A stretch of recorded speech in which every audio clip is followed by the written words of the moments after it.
Hi, Roman Daisel here with another video about the Lord of the Rings strategy battle game, courtesy of Games Workshop. Today we're going to be looking at my box set of the Two Towers, as well as the individual box sets of the Fighting Uruk and the Riders of Rohan. Now these sets came out in 2002, just after the release of the Two Towers movie. You can see by the boxes that they have the Two Towers on them, and they have artwork from the second movie. Now I paid $75, counting the taxes, for the Two Towers box set 5 years ago from Fan of the Sport. It was already open, but most of the pieces had not been removed from the sprues, and all the parts were there, which is really cool. Now this box set came with a 132-page colored rule book, which is really cool. It's got a lot of cool scenarios from the second movie, and a lot of detail with the scenery they put in. Now it also came with this really cheap cardboard ruler that, works in a pinch, but it's not ideal. And it also came with 4 dice. It also came with a ruined building, the same as what they had in Fellowship of the Ring. I painted mine white with a gray undercoat just to make it look old and make it look like a skillyth, because that's basically what I use it for, is a skillyth scenes. And then in the box set you get 20, you can see them all in the row there, you get 20 Uruk. 10 of them are carrying pikes, and 10 of them are carrying swords. With the rest of the box set, you also get 12 Riders of Rohan. So I got the first troop there, and there's the second troop. Now with the individual box sets, the 2 box sets down there, you also got 20 Fighting Uruk and 6 more Riders of Rohan. Now the Uruk box set I bought for $20 off Kijiji in London, and it was already open. There were two figures missing. I was missing 1 pikeman and 1 swordsman. The Riders of Rohan I bought off eBay for $30 plus shipping fees. I wanted it simply because it was an original box, and it was brand new, never been opened. So I was happy with that. Going back to the Fighting Uruk, a little bit closer look at them. They're all in dark. I painted them all in dark colors, pretty much like the book and in the movie. You only get 6 basic poses. You get a pikeman at the ready with his pike out front. You have to put the arm on so you can kind of juggle it around to make it look different. And then you also have the pikeman standing, marching with his pike up in the air. You get 10 pikemen. 6 have their pikes in the air, and 4 have their pikes at the ready. I'm missing one of the pikes who have their pikes up in the air. Now, they also come with 10 swordsmen. Again, some different poses, but not very many differences. You have to attach some of the arms. I was lucky that I got 2 others from loose sets that I bought previously, so I was able to fill up. So I have a full 40-man army here of Fighting Uruk. I really liked what they did in the movie as far as design goes. I thought there were too many of them. Saruman's army is basically made up of orcs with Dunlanding troops, so men from Dunland, and the Fighting Uruk were actually the shock troops. They were in battalions. There might have been maybe 2,000 of them altogether, of these half orcs. So the movie kind of went faster for pacing reasons. They made this whole sorcery thing that they're made from mud and dirt. But I thought they were cool. They were pretty ferocious. I thought they were stronger than they should have been. It took a lot to bring them down. They were pretty badass. Now my Riders of Rohan, I basically used the same color schemes that are found in the book and in the movies. A lot of greens and browns.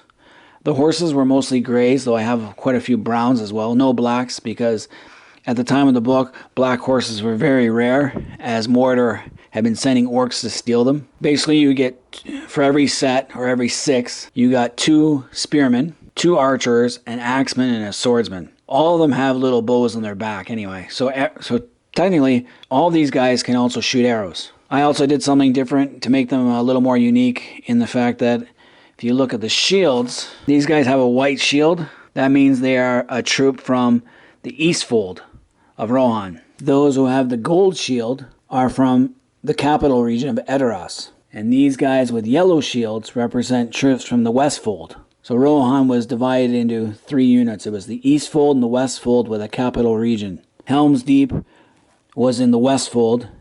Edoras is obviously in the capital region. And a place called Aldburg was in the Eastfold. The Eastfold is closest to Gondor. The Westfold was closest to Isengard, obviously. Alright, so this is the opening phase of the War of the Ring, really. And it's definitely the opening phase of the battle between Rohan and Saruman. of Isengard. And this is when King Theoden's son, Theodred, takes 8 companies of riders and tries to overthrow the invasion of Sauron. So the forces of Rohan have already gone through the vanguard of the army, and now they've fallen back onto the pikemen. So these forces represent that scenario. Each horse represents about 60 men. Each army figure represents about 50 men. So the forces of Rohan are outnumbered, and we'll see what we can do with this. So first, we roll for priority. Isengard goes first, so they're going to go up 6. This is where it gets tedious. It's not going to be as pretty as when it was first set up. Orcs are generally never in good order. They're not disciplined. They're more of a mob mentality, orcs are. Uruk are a little more smarter, but still, they're advancing in line. My Rohirrim are going to go 3. They all have their bows out. Even the spear guys. They bring their saddle bows out and they spread out. We are now in a spread formation simply because I want to use as many bows as possible to take out as many of these guys because I'm outnumbered. I have 18 Rohirrim, which is just over 1,000 guys, and I'm facing about 2,000 Uruk. So let's see what happens. Now the Rohirrim, they can hit with an arrow at 4. Even on horseback, they're really good horse archers. Speed it up. I'm going to do it 6 at a time. So the first 6, they made 3 hits. Second 6, they got 3 hits. The last 6, they got 4 hits. So they have hit these guys 10 times. Now Uruk, all their armor is frontal, and they have a defense of 5. A Rohirrim bow is a normal bow. It has a hit value of 2. So you look at your wound chart, and a strength of 2 against 5. So I need to roll 6s to actually hit. So any 6s. Nothing. Ping, ping, ping. Next one. That's a 6. 1 kill. Usually you just take the kill guys off. Next, we got 4. No kills. Not good. Roll for priority. Again, these guys go first. So come up. You're going to come another 6.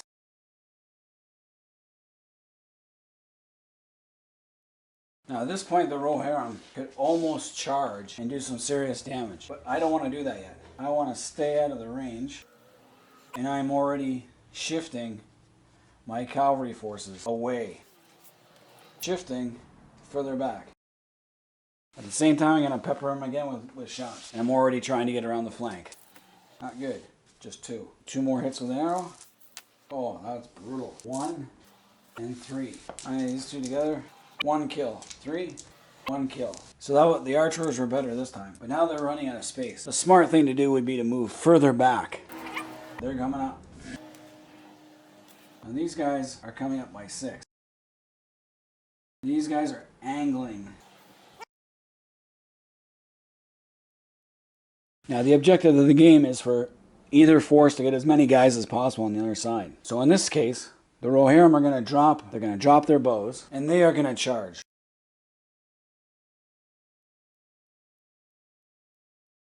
Now when you charge, you get your fight roll, plus you get the horse's fight roll. The horse, when you charge with the horse's momentum and the weight of a horse gives you an extra bonus. Now the problem with this game is horses don't have any fighting value. Anyone who knows anything about history knows that most horses are battle trained, especially if they're professionals. Professional army, horses are battle trained to kick and bite. They will also rejoin a squadron after a charge. If the horse loses his rider, most of them, especially, they will go back into line, reform with the other horses and the other guys on horseback, and they will recharge even though there's no rider, giving that impetus. So I think the problem with the game is they never really gave horses the due they're worth, because Shadowfax, Gandalf's horse, would be a hell of a fighter.